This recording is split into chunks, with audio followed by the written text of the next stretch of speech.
বাংলাদেশের চলমান রাজনৈতিক সংকট ও অধ্যাপক ডক্টর মোহাম্মদ ইউনূসের পদত্যাগ ঘিরে বিতর্কের প্রেক্ষাপটে একটি তাৎপর্যপূর্ণ বার্তা দিয়েছেন প্রবাসে থাকা অনলাইন অ্যাক্টিভিটিস ও ইউটিউবার পিনাকি ভট্টাচার্য।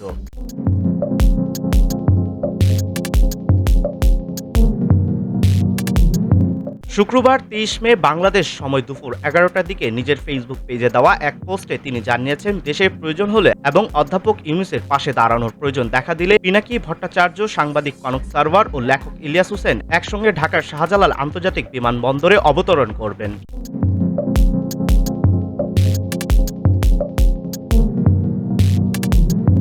পিনাকি তার ফেসবুক পোস্টে লেখেন, দেশের জন্য যদি প্রয়োজন হয় তবে প্রফেসর ইউনূসের পাশে দাঁড়ানোর জন্য পিনাকি, ইলিয়াস, কনক সারওয়ার একসাথে ঢাকা এয়ারপোর্টে ল্যান্ড করবেন।